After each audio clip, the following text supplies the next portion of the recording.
I didn't write this down. I didn't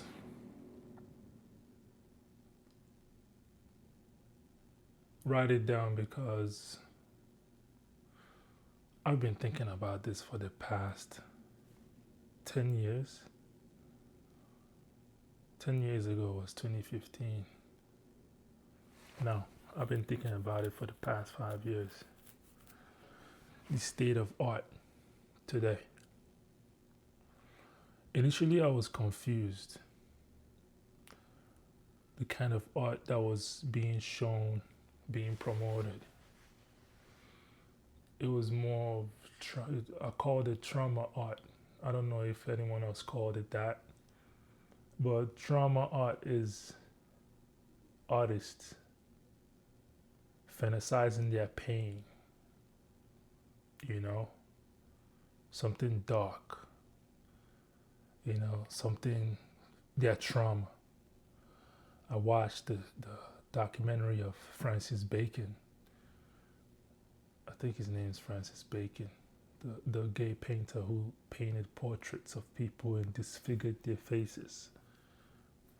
Ugly art, very ugly, but it was loved and welcomed in the art community.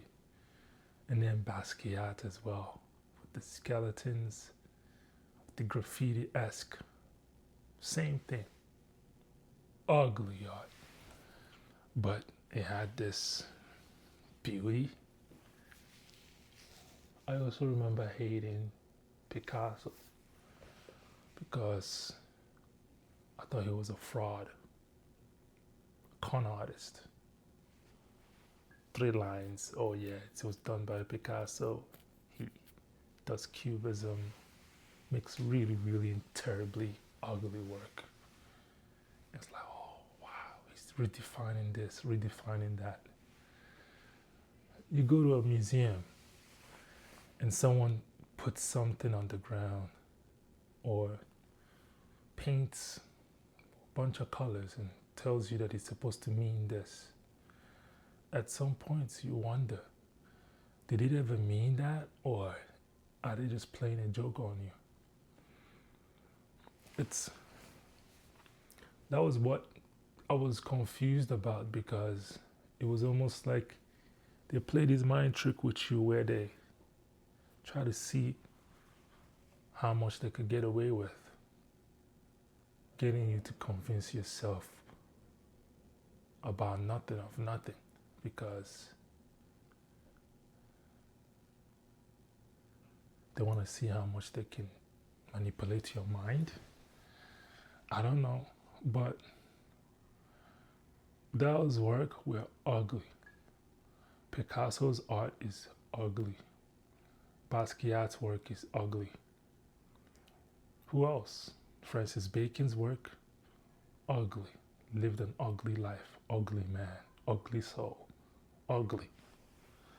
And they convince you that their work is beautiful, sell it for a lot of money, and wants you to venerate it. I think that was the first decay of society, American society. Started with it trickled down, because art is something sacred, and they had to attack, because if you want to decompose society, you start with the most sacred thing, right? The art, the information, the truth. Like they actively sell you lies that doesn't make sense, and make sure that you know it doesn't make sense. But then they sell it to you, and they see how deeply you believe them, because it has to be obvious that it doesn't make sense. They make sure that they have to tell you that it doesn't make sense. It's part of the implicit contract. It doesn't make sense. They make you aware that it doesn't make sense, and then they sell it to you as the truth, because they want you to do that double think. That's what they called it in 1984, where you know something is a lie. You know it's a lie, but then you believe it. And it's a phenomenon where someone tells you this is a lie, right? Today, tomorrow, they tell you that that is the absolute truth. Same person, that quick of a time span. And you wholeheartedly believe that it was a lie when they told it to you. And then when they told you it's truth, you wholeheartedly believe that it is true. So the double think is what you have to do to your brain so that you forget that it was a lie yesterday, to be able to believe that it's true today. And that is the ego of the propagator of that kind of exercise, who feels like they are the propagator of truth. So truth is not truth. Truth is what they define it to be.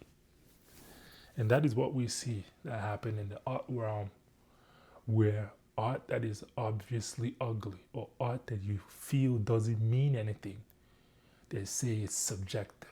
The viewer tells you the meaning.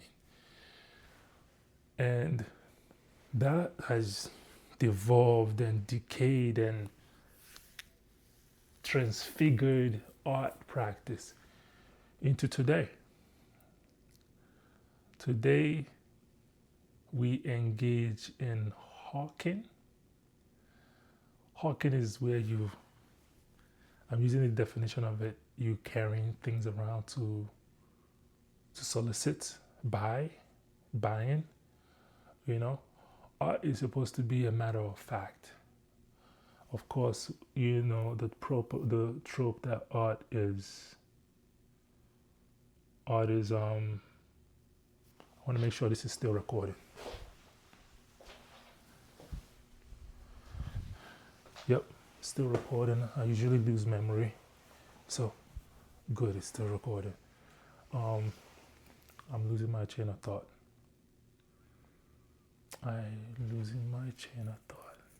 This is why notes is important. I'm talking about art today and hawking.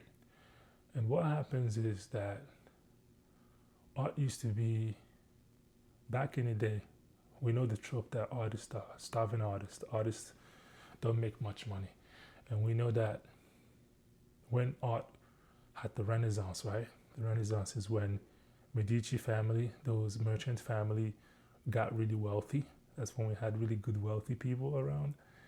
They got really wealthy and they started, sponsoring artists. I'll pay you to paint stuff, commissioning them, paying them really well. That's when artists had that freedom of, okay, I don't have to do something else to make money. I could just do art, make a living. They made the most beautiful work. And what was the main idea back then? Religion, Catholicism, God. They made work of that.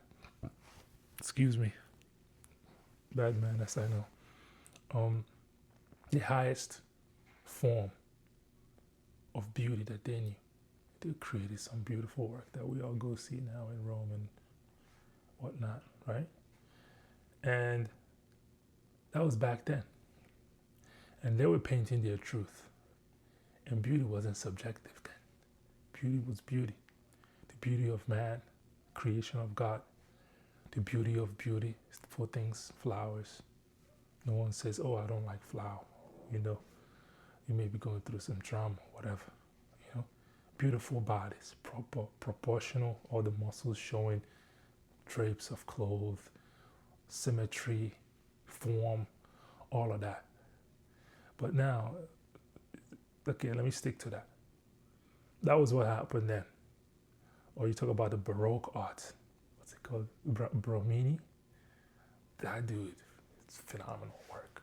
Gothic theaters, Gothic sculptures. It's just beautiful stuff. Subjectively beautiful, When you look at something, there's a barrier to get in there. The barrier is intense sweat.